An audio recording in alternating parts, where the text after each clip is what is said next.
یہ کوئی ان ایکسپیکٹڈ نہیں ہے، یہ عمران خان صاحب کو بھی پتا تھا، کیونکہ جب پنجاب اسمبلی تحلیل کرنے کی بات کی جا رہی تھی، خیبر پختونخوا اسمبلی تحلیل کرنے کی بات کی جا رہی تھی، تو یہ باتیں پارٹی کے اندر بھی ہو رہی تھیں، پارٹی کے باہر بھی ہو رہی تھیں کہ جناب اگر پنجاب گورنمنٹ چلی گئی تو ہمارے پروٹوکول، ہماری سیکورٹی، ہم غیر محفوظ ہو جائیں گے، پھر ہمیں یہ پکڑیں گے، ہم پہ چھاپے ماریں گے، 25 مئی کو دہرائیں گے۔ تو یہ ساری باتیں اس وقت بھی ہوئیں، اور آج بھی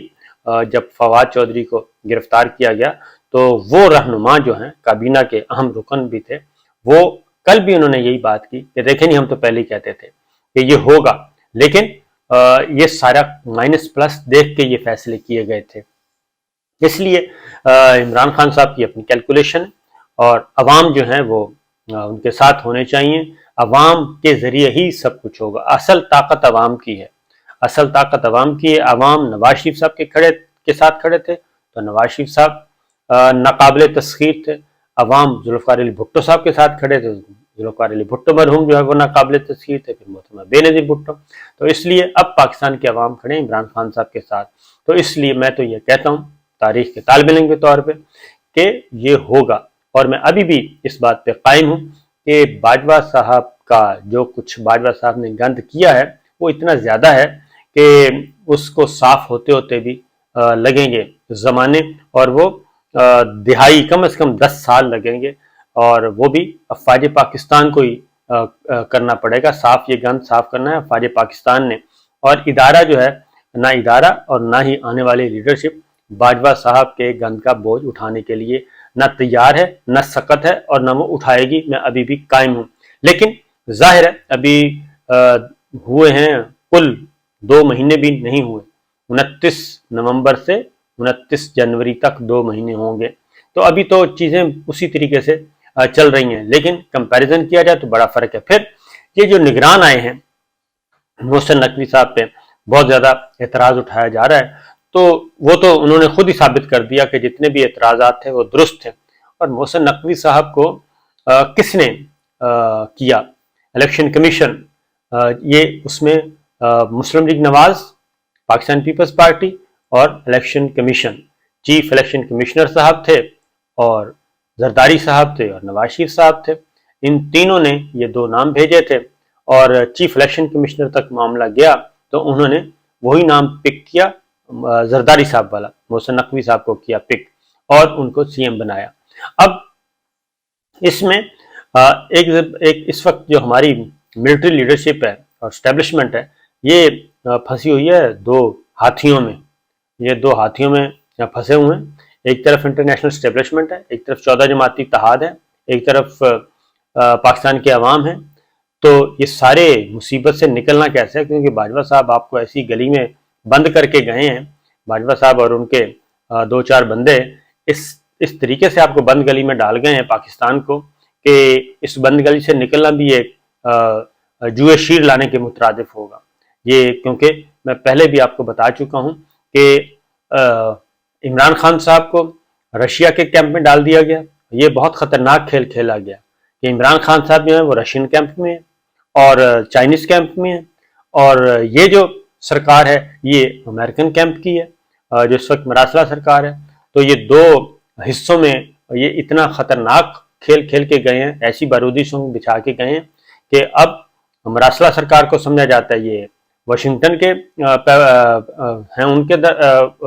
ہیں جی ہواری، اور عمران خان صاحب آئیں گے تو اس کا مطلب ہے رشین سائڈ پہ چائنیز سائڈ والے آگے۔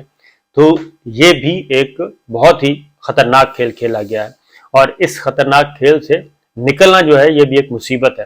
تو بہرحال میں ابھی بھی پر امید بھی ہوں اور آپٹمسٹک بھی ہوں کہ یہ چیزیں اسی طرح ٹھیک ہوں گی، اور ضرور ہوں گی، کیونکہ پاکستان کے عوام کے فیصلے کو ماننا پڑے گا اور انتخابات کروانے پڑیں گے، اور اسی لیے انتخابات کی تاریخ نہیں دی جا رہی، اور گورنر پنجاب کو دوبارہ chief election commission of Pakistan نے خط لکھا ہے، گورنر پنجاب کو بھی، گورنر خیبر پختونخوا کو بھی، گورنر پنجاب کو بھی سوٹیبل تاریخیں دے دی ہیں، اور اپریل کا 2 ہفتہ بتایا گیا ہے، اور اسی طریقے سے خیبر پختونخوا کو بھی اپریل کا 2 اور 3 دن بعد بتایا گیا کہ آپ ہمیں الیکشن کی تاریخ دیں۔ الیکشن کی تاریخ گورنر صاحبان نے دینی ہے، اور ایک گورنر ہے مولانا فضل الرحمان صاحب کا، ایک گورنر ہے مسلم لیگ نواز کا۔ وزیر اعلیٰ پنجاب جو ہیں یہ ہیں زرداری صاحب کے۔ تو لگایا کس نے ہے؟ لگایا ہے chief election commissioner, election commission نے۔ تو اس لیے بجائے اس کے کہ ہم ہر کام ادھر ڈال دیں، ادھر ڈالنے کے بجائے کوئی تھوڑی سی اسٹرگل بھی کرنی پڑے گی اور جدوجہد کرنی پڑے گی، اور جدوجہد کامیاب ہوگی۔ یہ ممکن نہیں ہے کہ یہاں پہ ایسا نہیں ہے کہ آپ بالکل ہی یہاں پہ آئین اور قانون، بالآخر عدالتوں میں یہ معاملات جائیں گے اور عدالتوں کے ذریعے ہی آپ کو ملے گا، انصاف ملے گا۔ اور میں دوبارہ کہوں گا کہ عدالتیں بھی اس وقت تگڑے فیصلے کرتی ہیں جب عوام جو ہیں وہ ساتھ کھڑے ہوں۔ افتخار چودھری صاحب کی بحالی کی تاریخ جو تحریک چلی وہ ہمارے سامنے ہے۔ افتخار چودھری صاحب کو اور پرویز مشرف صاحب وہ تو کہیں زیادہ تگڑے تھے، اور وہ چیف مارشل لا ایڈمنسٹریٹر بھی تھے، چیف ایگزیکٹو بھی تھے، صدر بھی تھے، حکمران بھی تھے، سب کچھ تھے، لیکن اس کے باوجود اس میں تمام ملک بھر سے وکلا تحریک چلی اور اس میں سول سوسائٹی کے لوگ، سیاسی جماعتیں، عوام شریک ہوئے تھے، تو جا کے افتخار چودھری صاحب بحال ہوئے تھے۔ تو اس لیے اگر انتخابات لینے ہیں یہ سارا سٹرگل کرنی پڑتی ہے، جدوجہد کرنی پڑے گی۔ اور ایک بات اور بتا دوں کہ یہ اتنا بھی ابھی حالات خراب نہیں ہیں۔ فواد چودھری صاحب خود کہہ رہے ہیں کہ ان کو اندازہ تھا اور وہ ان چیزوں سے نہیں ڈر رہے، اور ایسا ہوگا بھی نہیں کہ ایک گرفتاری سے ڈر جائیں۔ کیا عمران ریاض خان، سمیع ابراہیم، ڈاکٹر معید، یہ سارے، اور اس کے بعد ایاز امیر صاحب، کیا یہ آوازیں خاموش ہو گئی ہیں؟ شہید ارشد شریف کے قتل کے بعد کیا جرنلسٹ نہیں بول رہے؟ کل تو میں دیکھ رہا تھا کہ فواد چودھری صاحب کی گرفتاری کے بعد تو بڑے بڑے نامور لوگ جو ہیں وہ بھی پھٹ پڑے تھے، اور انہوں نے بھی کہا کہ یہ سارے کا سارا ظلم ہو رہا ہے۔ اور اس وقت جو حکمران طبقہ ہے، جو حکمران اتحاد ہے، وہ بڑی سادگی سے، بڑے سمپل وے میں وہ سارے کا سارا ملبہ ڈال دیتا ہے۔ وہ کہتا ہے جی یہ ہم نہیں کر رہے، یہ کر رہے ہیں۔ تو یہ ان کو بھی سوچنا چاہیے کہ یہ جو کچھ کر رہے ہیں آپ لوگ نہیں کر رہے، تو پھر ان کو بھی بتانا چاہیے۔ اور نقوی صاحب نے تو بتا دیا، اور نقوی صاحب کو کل فواد چودھری نے بالکل بے نقاب کر دیا، ننگا کر دیا، اور انہوں نے بتا دیا کہ یہ جو کچھ ہو رہا ہے اور کیا ہو رہا ہے۔ تو پھر اگلی بات جو اچھی خوشائند اطلاع ہے، ایسا نہیں ہے کہ بالکل ہی مایوسی کے بادل ہیں۔ کل پریزیڈنٹ آف پاکستان نے ملاقات کی ہے، اس سے پہلے ملاقات ہوتی ہے وزیر اعظم شہباز شریف صاحب سے، آصف علی زرداری صاحب کی پیپلز پارٹی کا ایک پورا ڈیلیگیشن، اور زرداری صاحب اپنی ٹیم کے ساتھ تھے اور شہباز شریف صاحب اپنی ٹیم کے ساتھ تھے۔ تو وہ ذرا غور سے دیکھ لیجئے گا، اس کی فوٹیج ملاقات ہوئی ہے، اور اس میں بھی آگے کیسے جانا ہے اور انتخابات کے بارے میں کیا کرنا ہے، یہ ساری باتیں اس میں ہوئی ہیں۔ انتخابات سے بچا نہیں جا سکتا کسی بھی صورت میں،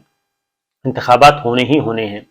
اور وہ بھی سر جوڑ کے بیٹھے ہیں کہ اس مصیبت سے کیسے جان چھڑوایا جائے۔ اور دوسری جانب صدر مملکت ڈاکٹر عارف علوی صاحب لاہور میں آئے، پہلی ملاقات ہوئی، اس کے بعد وہ واپس گئے، اس کے بعد پھر آئے، دوسری ملاقات ہوئی، اور پہلی ملاقات 90 منٹ کی، دوسری ملاقات 40 منٹ کی۔ تو درمیان میں یہ کام ہو رہا ہے کہ کسی بھی طریقے سے، کیونکہ اس وقت سچویشن ایسی ہے کہ صرف الیکشن کروانا نہیں ہے، الیکشن کروا کے اس کے نتائج کو تسلیم کروانا بھی ہے، کیونکہ مسلم لیگ نواز ابھی سے وہ یہ کہہ رہی ہے، پیپلز پارٹی بھی کہہ رہی ہے کہ جناب الیکشن تو ہم کروا دیتے ہیں، نتائج کسی نے نہیں تسلیم کرنے۔ تو نتائج یہ پہلے سے ہی وہ بنا رہے ہیں کہ نتائج بھی پھر ہمارے والے ہی تسلیم کیے جائیں گے۔ تو چیزیں کافی کچھ چل رہی ہیں، اور ایک طرف نواز شریف صاحب ہیں، مریم صاحبہ واپس آنا چاہتی ہیں، انہوں نے واپس آنا ہے، ان کی اپنی خواہشات ہیں، ان کی اپنی فرمائشیں ہیں، اور نواز شریف صاحب کی اپنی خواہشیں ہیں، کیونکہ وہ کہتے ہیں جناب ہم بھی گرفتار ہوئے تھے تو ان سب کو بھی گرفتار ہونا چاہیے۔ اب گورنمنٹ ان کی ہے، پنجاب گورنمنٹ ان کی ہے، خیبر پختونخوا گورنمنٹ ان کی ہے، انتظامیہ ان کے کنٹرول میں ہے، فیڈرل گورنمنٹ کنٹرول کر رہی ہے، پنجاب میں فیڈرل گورنمنٹ بھی، اور پھر زرداری صاحب اور پیپلز پارٹی کا ان کی بھی رسہ کشی ابھی شروع ہونے والی ہے۔ انتظار کریں تھوڑا سا، گورنر ہاؤس جو ہے وہ کچھ اپنے فیصلے کرے گا، سی ایم ہاؤس جو ہے وہ اپنے فیصلے کرے گا، کیونکہ نقوی صاحب زرداری صاحب کے بندے ہیں، گورنر صاحب نواز شریف صاحب کے بندے ہیں، اور انہوں نے آپس میں وہ مکس نہیں ہونا، انہوں نے آپس میں جفیاں نہیں ڈالنی، اور یہ آنے والے دنوں میں آپ اس میں کافی بہتری دیکھیں گے۔ تو پیغام دیا گیا پریزیڈنٹ صاحب کے ذریعے عمران خان صاحب کو، اور ظاہر ہے صدر مملکت جو ہیں وہ کسی نور الدین کا پیغام لے کے نہیں گئے تھے، وہ ہماری ملٹری اسٹیبلشمنٹ کا، ملٹری لیڈرشپ کا پیغام لے کے گئے تھے، اور کچھ چیزیں کوشش کی جا رہی ہے کہ اچھے طریقے سے یہ سارے کا سارا جو ہے پہلے انتخابات ہوں اور اس کے بعد پھر انتقال اقتدار کا مرحلہ اچھے طریقے سے ہو، کیونکہ میں نے بتایا ہے کہ یہ بہت ہی خطرناک ایک کھیل کھیل کے گئے ہیں باجوہ صاحب، کہ سیاسی جماعتوں کو یہ ان کو سمجھ آ گئی ہے، مسلم لیگ نواز کو، پیپلز پارٹی کے 14 جماعتی اتحاد کو بہت اچھی طرح سمجھ آ چکی ہے کہ ادھر ابھی انہوں نے رشیا کا وزٹ ہوا ہے اور واشنگٹن سے ناپسندیدگی کا اظہار ہو گیا کہ یہ وقت مناسب نہیں ہے روس سے تجارت کرنے کا اور اقتصادی تعلقات بڑھانے کا، تو ادھر سے یہ سندیسہ آ گیا ہے، اور یہی ہے اصل مسئلہ کہ دو دھڑوں میں تقسیم کر کے باجوہ صاحب خود چلے گئے، لیکن پاکستان کو ایک اچھی خاصی مصیبت میں ڈال کے گئے ہیں۔ یہ اس مصیبت سے نکلنے کے لیے بڑے سینسیبل وے میں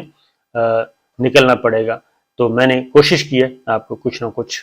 سمجھا سکوں، کچھ نہ کچھ بتا سکوں، کچھ نہ کچھ کنوے کر سکوں، لیکن مستقبل انشاءاللہ روشن ہے اور روشن ہی رہے گا۔ مشکل وقت آیا ہے، بہت مشکل وقت ہے، اس سے نکلنے کے لیے اتنی ہی مشکلات سے گزرنا پڑے گا، کیونکہ قرآن مجید میں بھی اللہ تعالیٰ کا یہی ارشاد ہے کہ فَإِنَّ مَعَ الْعُسْرِ يُسْرًا إِنَّ مَعَ الْعُسْرِ يُسْرًا، یعنی تنگی کے بعد آسانی آتی ہے، اور بے شک تنگی کے بعد ہی آسانی آتی ہیں، اور اس کے لیے ہمیں کرنا پڑتا ہے، محنت کرنی پڑتی ہے۔ اجازت دیجیے، اللہ حافظ۔